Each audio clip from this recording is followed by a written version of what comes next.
पाणी दे ना.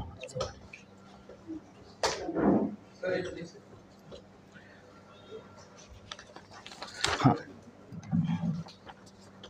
ऑन आहे.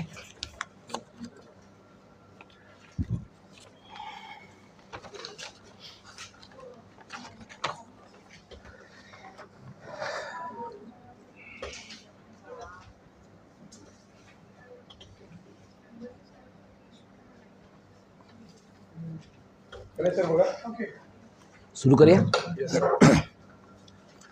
नमस्कार. शालेय शिक्षण अभ्यास आणि कृती समन्वय समितीच्या वतीनं आज आपण प्रेस क्लबमध्ये जी पत्रकार परिषद घेतो त्या पत्रकार परिषदेत माध्यमातल्या सर्व मित्रमैत्रिणींचं मी मनपूर्वक स्वागत करतो. मी दीपक पवार, माझ्यासोबत कृष्णा जाधव आहेत, सरचिटणीस मराठी एकीकरण समिती महाराष्ट्र राज्याचे, राज असरोंडकर आहेत, कायद्याने वागा लोक चळवळीचे, आणि पुरुषोत्तम इंदानी आहेत, मराठी बोला चळवळीचे. परवाच्या 29 तारखेचा जो कार्यक्रम झाला, जी सभा झाली, त्या सभेला खूप मोठ्या प्रमाणात लोकांचा प्रतिसाद लाभला आणि त्या सभेमध्ये गिरीश सामंत, सुजाता पाटील, विनोदिनी काळगी असे इतरही, चिन्मयी सुमित अशी इतरही मंडळी त्या सगळ्या कार्यक्रमामध्ये होती. आज हे मी स्पष्ट ह्यासाठी करतोय, इथे आम्ही चौघे दिसतोय आणि समितीमध्ये 17 ते 18 लोक आहेत. त्यामुळे माध्यमातल्या मित्रांच्या मनामध्ये एक साधा प्रश्न येतो की एवढेच का आहेत. तर चिन्मयी सुमित आजारी आहेत, रमेश पानसे ॲडमिट आहेत काल त्यांच्या पायाच्या ऑपरेशनमुळे, गिरीश सामंत सरांची पण ती परिस्थिती आहे, किशोर दरक सरांचा पाय काही दिवसांपासून फ्रॅक्चर आहे. असे आमचे लोक त्यांना जिथून जिथून जमतंय त्या पद्धतीने काम करत आहेत. त्यामुळे मुंबईत जे लोक आहेत आणि नोकऱ्या करणारे सगळे कार्यकर्ते आहोत आम्ही, त्यामुळे मुंबईत वर्किंग डेला जेवढे लोक हजर राहू शकतात तेवढे आहेत. त्यामुळे माध्यमातल्या मित्रांनी आमची विनंती आहे की टीम म्हणून आम्ही सगळे एकत्र काम करतोय. पत्रकार परिषदेच्या वेळेला आता आम्ही 4-5 जण उपस्थित आहोत. कृपया संख्येवरनं आमची ताकद मोजण्याचा विचार करू नका. ताकद आमची आहे तशीच आहे. आज आम्ही 29 तारखेच्या सभेनंतर आपल्याला भेटतो आहोत. 29 तारखेची सभा झाल्यानंतर त्याच दिवशी संध्याकाळी महाराष्ट्राच्या माननीय मुख्यमंत्र्यांनी दोन्ही शासन निर्णय रद्द करत असल्याचं त्यांच्या पत्रकार परिषदेमध्ये जाहीर केलं. हे दोन्ही जे शासन निर्णय आहेत ते 16 एप्रिल आणि 17 जूनचे आहेत. 16 एप्रिलच्या शासन निर्णयामध्ये सरकारने हिंदी भाषा अनिवार्य केली होती मराठी आणि इंग्रजी माध्यमाच्या शाळांमध्ये.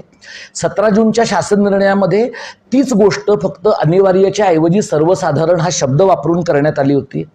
या दोनही शासन निर्णयांची त्या दिवसाच्या कार्यक्रमामध्ये जे कोणी राजकीय पक्षांचे नेते आले, म्हणजे उद्धव ठाकरे साहेब आले, त्यांच्या पक्षाचे नेते आले, हर्षवर्धन सपकाळ साहेब आले, वंचित बहुजन आघाडीच्या प्रवक्त्या दिशा पिंकी शेख आल्या, जवळपास 7 राजकीय पक्षांचे प्रतिनिधी आणि नागरी समाजातल्या प्रतिनिधींच्या मदतीने आम्ही त्या दिवशी 2 शासन निर्णय आणि 2 परिपत्रकांची होळी केली. ते 2 शासन निर्णय तुमच्यापैकी सगळ्यांच्या मनामध्ये एका अर्थाने कोरले गेलेले आहेत. पण ज्या 2 परिपत्रकांच्या बद्दल आपल्याला अधिक माहिती असायला पाहिजे ते म्हणजे 6 जूनचं रेखावार यांच्या सहीचं परिपत्रक आहे, ज्यानुसार NCERTचा अभ्यासक्रम आणि NCERTची पुस्तकं SSC बोर्डाच्यासाठी बालभारतीच्या ऐवजी यानंतरच्या वर्षामध्ये अनिवार्य करण्याचा, जेणेकरून बालभारती यानंतरच्या काळामध्ये फक्त गोडाऊन राहील अशा प्रकारची भूमिका रेखावार यांच्या त्या परिपत्रकात आहे. ज्या कागदपत्रांची, ज्या शासन निर्णयांची आणि परिपत्रकाची होळी झाली त्याच्यामध्ये 6 जूनच्या परिपत्रकाचाही समावेश आहे. 18 जूनला रेखावार यांच्या सहीने पहिली आणि दुसरीचं पुढच्या 2 वर्षांचं वेळापत्रक जाहीर करण्यात आलं, ज्याच्यामध्ये भाषा विषयांसाठी जागा मिळवून देण्यासाठी, कला, क्रीडा आणि संस्कृतीसाठी जो काही अभ्यासक्रमात शिकवण्यामध्ये उपलब्ध वेळ होता तो वेळ कापण्यात आला. त्याच्याबद्दल महाराष्ट्रामध्ये टोकदार प्रतिक्रिया उमटलेली आहे. आता 18 जूनचं जे परिपत्रक आहे रेखावार यांच्या सहीचं, ते रद्दबातल यासाठी होतं कारण सरकारने नरेंद्र जाधवांच्या अध्यक्षतेखालची समिती त्याच शासन निर्णयामध्ये नेमलेली आहे. म्हणजे 1 जुलैला जो शासन निर्णय महाराष्ट्र सरकारने प्रसिद्ध केला आहे त्या शासन निर्णयाचा पहिला भाग 16 एप्रिल आणि 17 जूनचे शासन निर्णय महाराष्ट्र सरकार रद्द करत असल्याबद्दलचा आहे.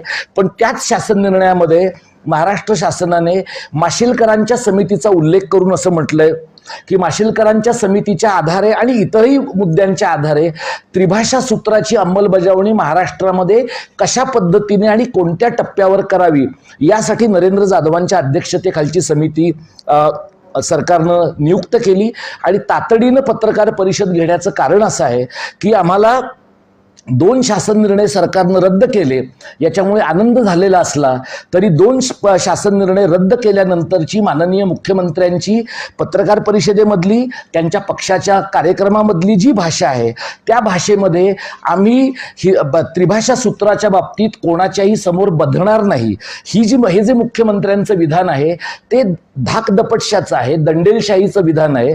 त्यामुळे सरकारनं कोणापुढे दबण्याचा प्रश्न नाहीये. सरकार ज्यांना दाबण्याचा प्रयत्न करत होतं त्यांनी उलट आवाज उठवून बोलण्याचा प्रश्न आहे. ही एक गोष्ट मी पत्रकार परिषदेच्या सुरुवातीला आपल्या पुढे नमूद करतो. आणि म्हणून आजच्या पत्रकार परिषदेचं 2 महत्त्वाची उद्दिष्ट आहेत. एक म्हणजे त्रिभाषा सूत्र ही गोष्ट राष्ट्रीय शैक्षणिक धोरणामध्ये जर नसेल, राज्याच्या शैक्षणिक आराखड्यामध्ये जर नसेल, तर आत्ता आमच्या दृष्टीनं त्रिभाषा सूत्र हा चर्चेचा मुद्दा राहिलेला नाही. आणि त्यामुळे त्रिभाषा सूत्र मागल्या दाराने आणण्यासाठी नवी समिती आणू, नव्या समितीवर चर्चा करू, या प्रकारच्या फापट पसाऱ्यात शालेय शिक्षण अभ्यास आणि कृती समन्वय समितीनं पडायचं नाही. अशा प्रकारची सविस्तर चर्चा शालेय शिक्षण समितीच्या चर्चेमध्ये झाली आणि बैठकीत झाली आणि आम्ही एकमुखाने ठरवलं आहे की नरेंद्र जाधवांच्या समितीला आम्ही विरोध करत आहोत. नरेंद्र जाधवांची समिती अनावश्यक आहे, वेळ काढूपणाची आहे आणि माननीय मुख्यमंत्र्यांनी अगदी सुरुवातीला म्हटलंय समितीचं नाव जाहीर करताना की या समितीचा निर्णय आम्हाला मान्य असेल. ज्या समितीचे सभासद सुद्धा तुम्ही अजून नेमलेले नाहीयेत त्या समितीचा निर्णय तुम्हाला मान्य असेल असं जेव्हा तुम्ही म्हणता तेव्हा ती समिती काय निर्णय देणार आहे किंवा त्या समितीनं काय निर्णय देणं अपेक्षित आहे याच्याबद्दलची स्पष्टता माननीय मुख्यमंत्र्यांना आहे असं दिसतं. आणि त्यामुळे नरेंद्र जाधवांच्या समितीला आमचा स्थापनेपासून विरोध आहे. तो विरोध नोंदवणं ही पहिली बाब स्पष्ट करण्यासाठी ही पत्रकार परिषद आहे.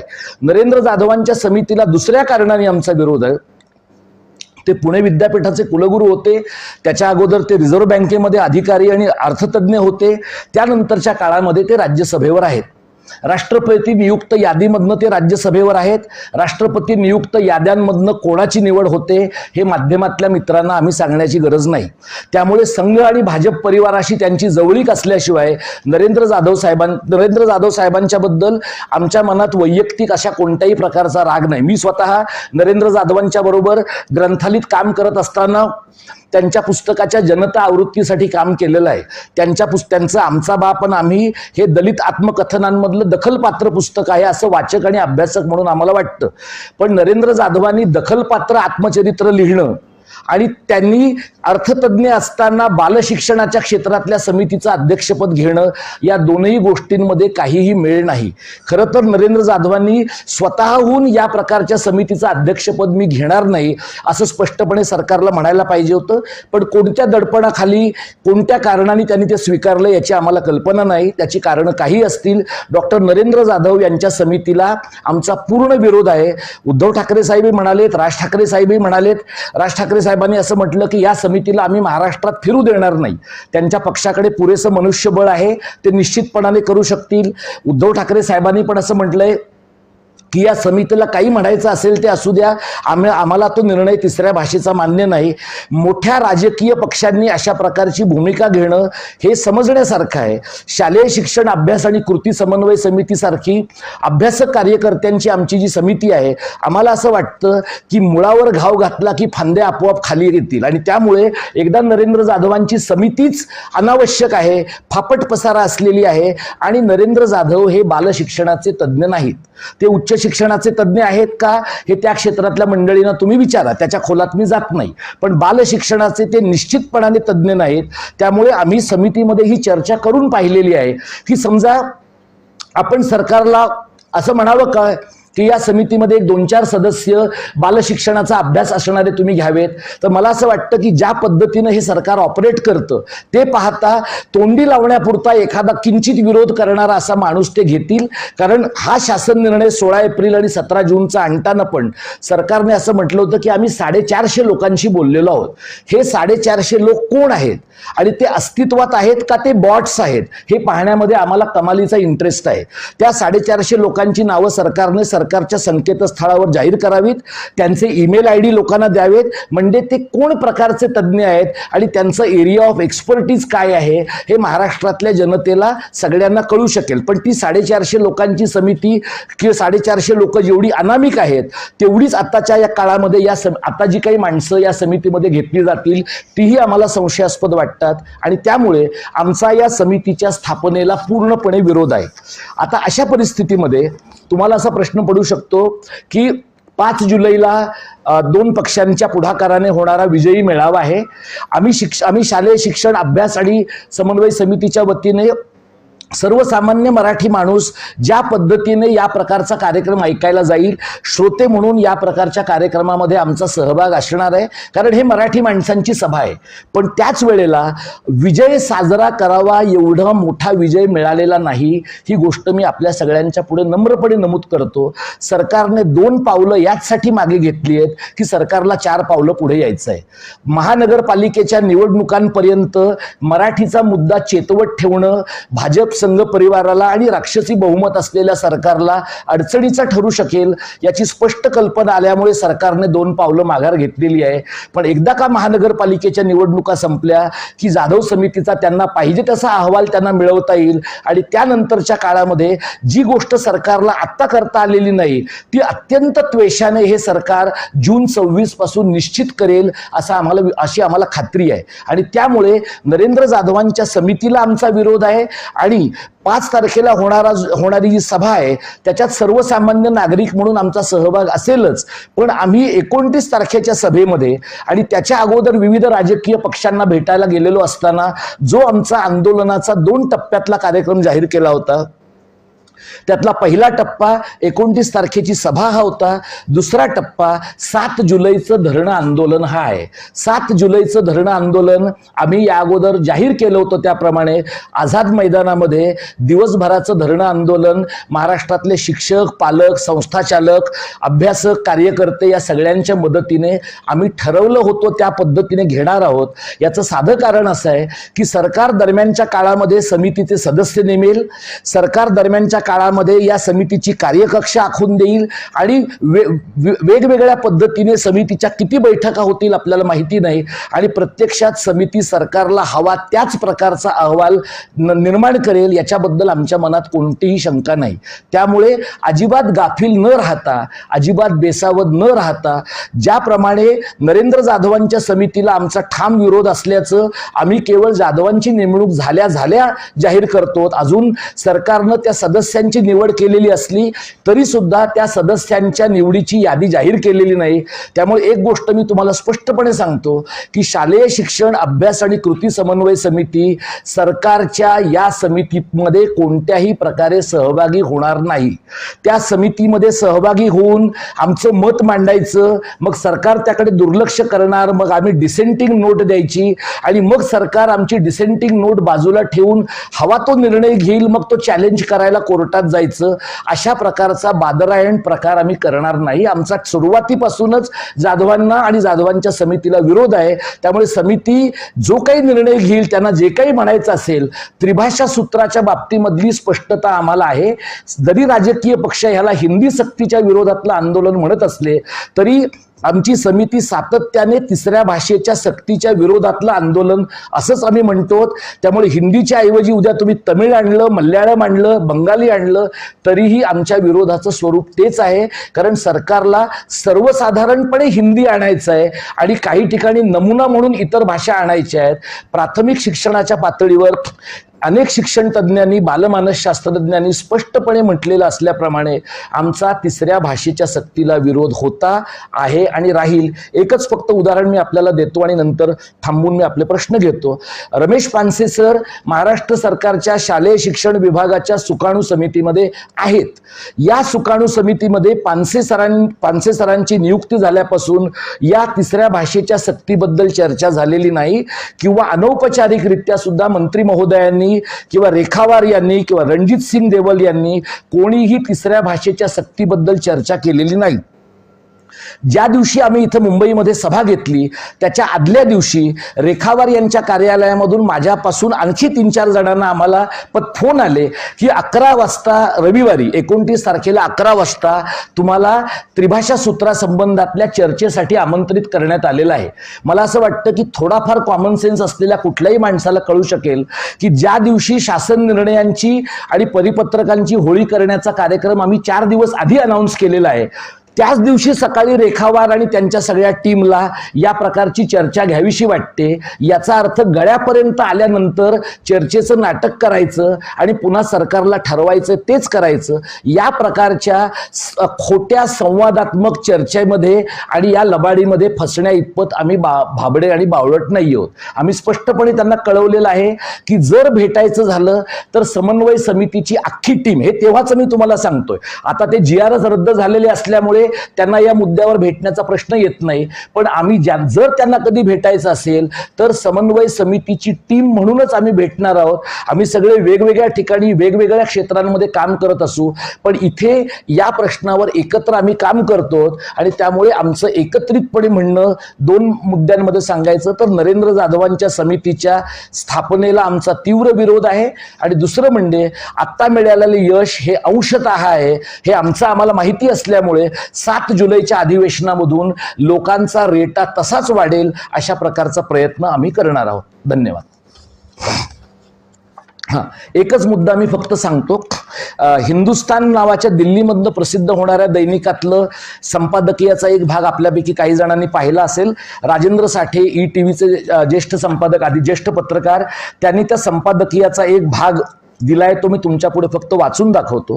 त्यात ते संपादक म्हणतात, त्यांचं हिंदी संपादकीय असं आहे, ध्यान रहे हिंदी के पक्ष में 16 अप्रैल को जारी प्रस्ताव को विरोध के चलते 17 जून को संशोधित कर दिया गया था. प्रावधान को उदार बना दिया था कि अगर किसी कक्षा में 20 से ज्यादा छात्र हिंदी पढ़ना नहीं चाहेंगे तो वहां हिंदी नहीं पढ़ाई जाएगी. अफसोस यह प्रावधान भी क्षेत्रीय नेताओं को पसंद नहीं आया. शायद यह शर्म की बात है कि जिस राज्य की राजधानी में पूरा हिंदी फिल्म उद्योग बसता है, उस राज्य की राजनीति अब हिंदी से परहेज करती दिख रही है. आज उद्धव ठाकरे बोल रहे हैं कि सरकार मराठी मानुष की शक्ति से हार गई, पर वह इस बात को छिपा जा रहे हैं कि हारी तो वह हिंदी है जिसने मुंबई को सपनों का शहर बनाए रखा है. कहना चाहिए कि मराठा राजनीति से ऐसी उम्मीद नहीं थी. हम तमिलनाडु को हिंदी विरोध के लिए जानते थे, पर इधर तीखे हिंदी विरोध में कर्नाटक के साथ ही महाराष्ट्र भी शामिल हो गया है. कहना ही होगा कि हिंदी समाज को ज्यादा सजग होना पड़ेगा. अपनी राजनीतिक और आर्थिक शक्ति को इतना बल देना पड़ेगा कि कम से कम तीसरी भाषा के रूप में हिंदी को अहिंदी भाषी राज्यों में स्वीकार किया जाए. क्या हिंदी प्रदेश के नेता इससे सबक लेंगे? म्हणजे आपलं सरकार निर्लज्जपणे जे म्हणत होतं की फक्त तिसरी भाषा म्हणून आणतोय, हिंदी पट्ट्यातल्या संपादकीयाला तिसरी भाषा ही किमान गोष्ट वाटते आहे. तिसऱ्या भाषेवरनं त्यांना दुसऱ्या भाषेवर आणि त्यांना पहिल्या भाषेवर जायचंय आणि MMRच्या वेगळ्या राज्याचं स्वप्न जर मराठी माणसांनी पूर्ण करायला मदत केली तर MMRच्या राज्याची हिंदी भाषा होण्यापासून कुणी रोखणार नाही अशी परिस्थिती आहे. हे मी तुम्हाला याचसाठी दाखवतोय की गेले काही दिवस आम्ही जेव्हा या सगळ्या मुद्द्यांवर बोलतो, भांडतो, त्यावेळेला आपल्याकडचे बरेचसे सहनशील उदारमतवादी मराठी लोक आम्हाला सांगतात की हिंदीचा दुस्वास करू नका. आम्ही हिंदीचा दुस्वास करत नाही. हिंदी पट्ट्यातले लोक आणि हिंदी भाषक समाज जो मराठी माणसांचा आणि मराठी भाषेचा दुस्वास करतो त्याला आपण उत्तर द्यायचं की नाही. 29 तारखेच्या कार्यक्रमामध्ये मी म्हटलं होतं, त्यानंतर ज्येष्ठ पत्रकार निखिल वागळेंनी त्यांच्या समाज माध्यमावरल्या पोस्टमध्ये म्हटलंय की रवीश कुमार, अजित अंजुम, पुण्यप्रसून वाजपेयी पासून सगळे जे हिंदी भाषक पत्रकार आहेत त्यांना जर तुम्ही उभ्या भारताचे पत्रकार मानता तर हिंदी भाषेची एका राज्यामध्ये सक्ती होत असताना ते फक्त स्वतःला हिंदी भाषकच मानणार आहेत का भाषेच्या न्यायाच्या बद्दल स्वतःची काही भूमिकाही मांडणार आहेत? तर मला असं वाटतं हे यासाठी मी आपल्याला सांगतोय की मराठी माणसांनी हिंदी लोकांच्या गुजर मारवाड्यांच्या नजरेमध्ये बरं होण्यासाठी इतकंही वाकायला सांगितल्यावर रांगू नये की आपला समाज म्हणून सगळा स्वाभिमान पूर्ण लयाला जाईल. आम्ही एक छोटी संघटना आहोत, छोटी टीम आहोत, पण आम्हाला असं वाटतं की या प्रश्नामध्ये शिक्षण, भाषा विज्ञान, बालमानसशास्त्र आणि भाषेचं सांस्कृतिक हत्यार म्हणून असलेला वापर या सगळ्या गोष्टींचा आपण एका वेळेला विचार केला पाहिजे. राजकीय पक्ष त्यांच्या पद्धतीनं कामं करत राहतील. आम्हाला असं वाटतं की जोपर्यंत तिसऱ्या भाषेची सक्ती संपत नाही तोपर्यंत हा लढा चालू राहील. आणि मी एक गोष्ट आपल्याला सांगू इच्छितो की तिसऱ्या भाषेच्या लढ्यामध्ये आमची खूप ऊर्जा जाते आहे, पण आम्हाला अधिक ऊर्जा यानंतरच्या काळामध्ये मराठी शाळांच्या सक्षमीकरणासाठी, मराठी भाषेच्या सक्षमीकरणासाठी आणि एकूणच महाराष्ट्रामध्ये मराठी भाषेच्या वापराच्या सार्वत्रिकीकरणासाठी द्यायची आहे. पण आत्ताच्या घडीला एकच मिनिट, आत्ताच्या घडीला आमची सगळी ऊर्जा ही फायर ब्रिगेड सारखी आम्ही वापरतो. एकदा ह्यातनं थोडी उसंत मिळाली की इतरही प्रश्नांच्या बद्दल आम्ही तितक्याच ताकदीने बोलू. 7 जुलैचं जे आंदोलन तुम्ही करत आहात त्याचं स्वरूप नेमकं कसं असणार आहे? विविध राजकीय पक्ष पुन्हा त्यात सहभागी होणार, विचारांची काळजी घेणार आहात नाही? हो, 7 जुलैचं जे आंदोलन आहे ते आंदोलन जसं ही सभा इथं आम्ही घेतली, ती सभा शालेय शिक्षण अभ्यास आणि कृती समन्वय समितीच्या पुढाकाराने आणि राजकीय पक्षांच्या सहभागाने झाली. तशाच प्रकारचं आमंत्रण आम्ही उद्यापासून 7 जुलैच्या आंदोलनाचं महाराष्ट्रातल्या सर्व राजकीय पक्षांना देणार आहोत. दिवसभरामध्ये 10 ते 6ची वेळ आम्हाला आझाद मैदानात सर्वसाधारणपणे सगळ्यांना मिळते, आंदोलकांना तशा पद्धतीची वेळ आम्हालाही मिळालेली आहे. आणि त्यामुळे तिथे राजकीय पक्षांचे प्रतिनिधी, इतर लोकप्रतिनिधी दिवसभरामध्ये येत राहतील. शिक्षण क्षेत्रात काम करणारे, भाषा विज्ञानात काम करणारी मंडळी दिवसभरामध्ये लोकांच्या पुढे, माध्यमांच्या पुढे, इतर आमच्या पद्धतीने काम करणाऱ्या इतर सगळ्या भागधारकांच्या पुढे तिसऱ्या भाषेचा प्रश्न, महाराष्ट्रावरच्या भाषिक वसाहतवादाचा प्रश्न आणि एकूणच मराठीच्या सार्वत्रिकीकरणाचा प्रश्न याबद्दल सातत्यानं दिवसभर लोकांशी बोलत राहणं हा त्या कार्यक्रमाचा भाग आहे. आणि आम्ही सर्व राजकीय पक्षांशी याबद्दल उद्यापासून बोलू. आज ही पत्रकार परिषद झाली की ज्या मागण्या आम्ही तुमच्या पुढे ठेवतोय, काही मागण्या आम्ही 29 जूनच्या कार्यक्रमामध्येही ठेवल्या. माझा सहकारी आनंद भंडारी याने त्या मागण्या वाचल्या पण होत्या. पण बरेचदा असं होतं की माध्यमांना जे कॅच करायचं असतं, जे घ्यायचं आहे ते राजकीय पक्षांची विधानं असतात आणि ते स्वाभाविक आहे. पण त्यामुळे आम्हाला त्या दिवशी आम्ही मांडलेल्या ज्या मागण्या होत्या त्या मागण्यांमध्ये आता दुरुस्ती आम्हाला करता आली नरेंद्र जाधवांच्या समितीच्या बद्दलची. त्यामुळे दुरुस्त केलेल्या ज्या काही मागण्या आहेत त्या मागण्यांचा एक संच आम्ही तुमच्या सगळ्यांकडे देतो आहोत. हे जे वर्तमानपत्रातलं संपादकीय आहे त्याची प्रत आम्ही तुम्हाला देऊ, सॉफ्ट कॉपीमध्येही तुम्हाला आम्ही सगळे पाठवू. आणि या पत्रकार परिषदेच्या नंतर जो काही 5 तारखेचा राजकीय पक्षांचा कार्यक्रम आहे, सर्वसामान्य मराठी नागरिकांच्या प्रमाणे आम्ही सगळे समन्वय समितीचे प्रतिनिधी त्यात सहभागी होऊ. याच भावनेसह की तिथल्या राजकीय पक्षांनाही आम्ही हे सांगू की फार तुम्ही खुश होऊ नका, एवढे फुशारून जाऊया नको आपण की सरकार 2 गोष्टी केल्यासारखं दाखवून 4 गोष्टी आपल्यावर लादण्याचा प्रयत्न करेल. त्यामुळे सावध राहून 5 तारखेचा आंशिक आनंद व्यक्त करताना 7 तारखेच्या आंदोलनाची तयारी ठेवू, एवढंच आम्ही त्या सगळ्यांना विनंती करणार. मागण्या काय आहेत? मागणी एखाद्या समितीला विरोध केला आहे हेही स्पष्ट केलं, पण 7 जुलैच्या आंदोलनाची नेमकी रूपरेषा 7 जुलैच्या आंदोलनामधल्या ज्या मागण्या आहेत त्या तुम्हाला मी सगळ्यांना सांगतो. त्यामध्ये नरेंद्र जाधवांच्या अध्यक्षतेखाली नेमलेली समिती तात्काळ बरखास्त करण्यात यावी ही पहिली मागणी आहे. 1ली ते 5वी स्तरावर कायमस्वरूपी तिसरी भाषा लागू न करण्याचा शासन निर्णय तात्काळ जाहीर करावा. सध्या इंग्रजी भाषा 1ली पासून अनिवार्य आहे, पण राष्ट्रीय शैक्षणिक धोरणाने ती 3री पासून शिकवली जावी असं म्हटलेलं आहे, तर त्या प्रकारचा बदल करण्याचा महाराष्ट्रामध्ये विचार करावा. 4थी मागणी जी महत्त्वाची आहे, दादा भुसे शिक्षण मंत्री आणि राहुल रेखावार राज्य शैक्षणिक संशोधन आणि प्रशिक्षण परिषदेचे संचालक या दोघांनी 16 एप्रिल 17 जूनचे शासन निर्णय आणि 6 जून आणि 18 जूनची परिपत्रकं काढताना एकूण समाजाला आणि इतरांनाही विश्वासात घेतलेलं नाहीये, या प्रकारच्या अपारदर्शक कामाच्या बद्दल शासनाने हे मंत्री आणि IAS अधिकारी दोघांचे तातडीने राजीनामे घ्यावेत अशी मागणी आम्ही केलेली आहे. बालभारतीची शैक्षणिक स्वायत्तता अबाधित ठेवावी.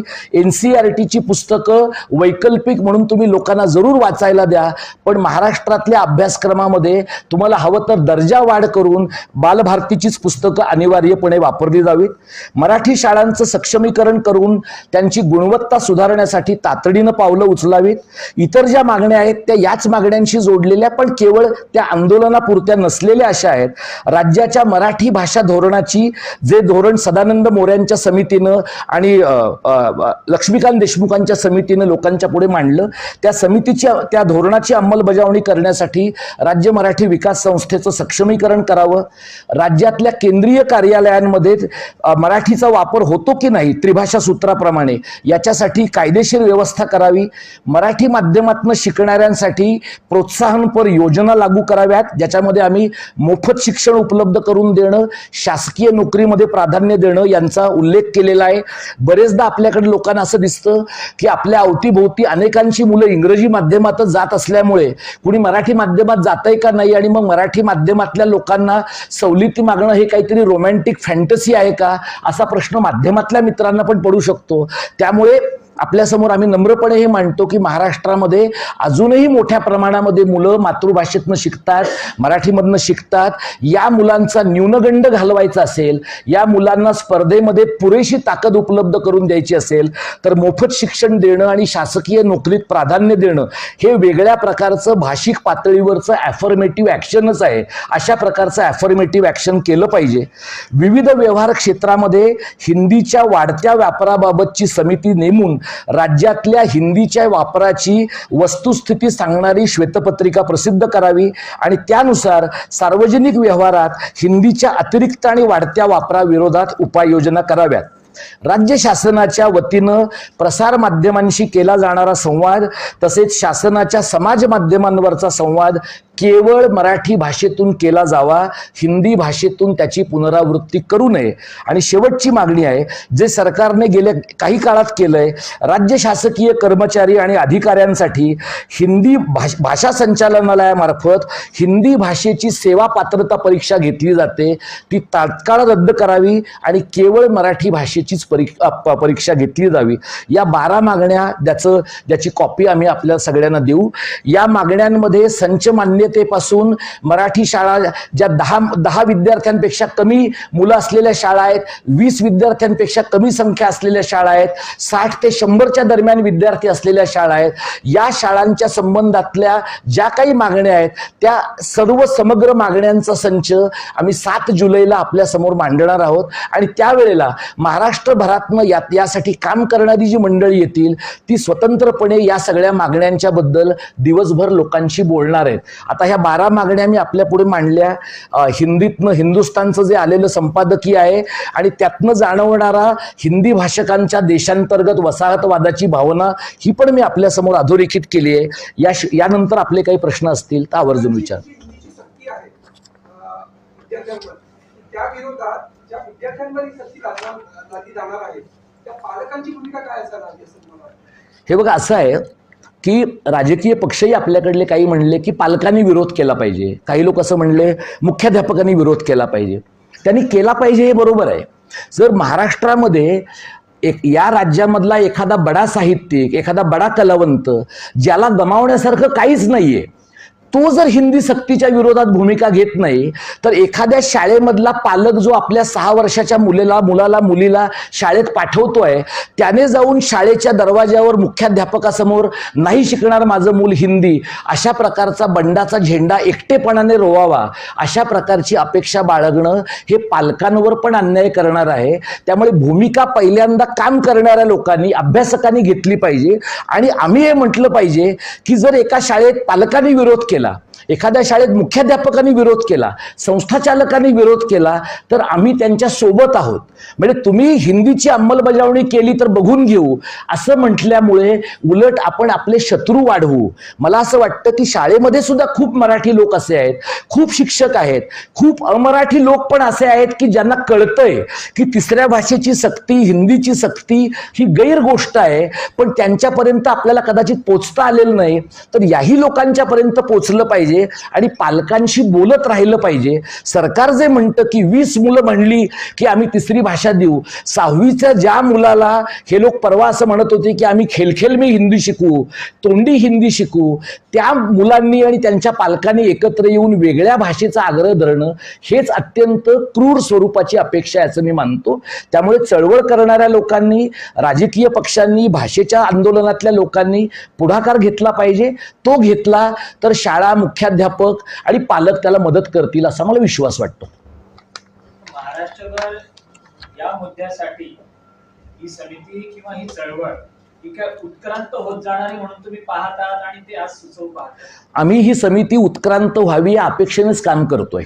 यासाठी आम्ही काम करतो की आज तिसऱ्या भाषेच्या सक्तीचा मुद्दा आहे, पण महाराष्ट्रभरामधल्या ज्या लोकांशी आम्ही गेले 2 महिने बोलतो, आम्हाला असं दिसतं की मराठी शाळांचे, एकूण शिक्षणाचे एवढे कळीचे प्रश्न लोकांच्या समोर आहेत की सर्व ठिकाणच्या लोकांना, भागधारकांना असं वाटतंय की कोणीतरी सोबत येऊन ह्याची एका पातळीवर वैचारिक बांधणी पण केली पाहिजे आणि लोकांनाही संघटित केलं पाहिजे. याचा अर्थ येत्या काळामध्ये दिवाळीपर्यंत महाराष्ट्रातील जनता हे पण बघेल की ज्या 7,410 पट असलेले विद्यार्थी आहेत किंवा 20 पेक्षा कमी असलेल्या 14,000 शाळा आहेत किंवा 60 ते 100 पट असलेल्या 22,000 शाळा आहेत, तिथे मुख्याध्यापक मिळणार नाही, यावर पण तुम्ही येत्या काळामध्ये आवाज उठवणार. मी तुम्हाला म्हटलं तसं 7 जुलैच्या आंदोलनामध्ये आता ह्या पत्रकार परिषदेच्या आधी आपण बोललो आणि काही माहितीच्या अधिकारात मिळवलेल्या माहितीच्या बद्दल तुम्ही मला सांगितलं.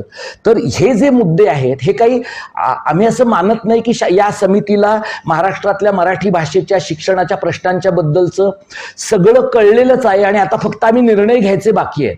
आम्हाला असं वाटतं की तिसऱ्या भाषेच्या सक्तीमुळे आपण एकत्र आलो, पण एकीकडे काम करणारे अभ्यासक आणि दुसरीकडे माध्यमांमधले आमचे सहकारी आम्ही सोबत घेऊन टप्प्याटप्प्याने महाराष्ट्राच्या सर्व भागांमध्ये शिक्षणाचे प्रश्न एकामागोमाग एक हाती घेण्याचा आमचा प्रयत्न असणार आहे. आणि त्यासाठी आज जसं मुंबईमध्ये तुम्हाला आम्ही वारंवार दिसतो आणि मुंबईत तुम्ही दिसलात की महाराष्ट्रामध्ये त्याचं प्रतिबिंब पडतं, तर मला असं वाटतं की हीच गोष्ट उद्या आम्ही पुण्यात करू, नाशकात करू, कोल्हापुरात करू, संभाजीनगरमध्ये करू, नागपुरात करू आणि या पद्धतीनं एक दबाव गट म्हणून उभा राहण्याचा आमचा पूर्ण प्रयत्न असेल. ठीक आहे, धन्यवाद.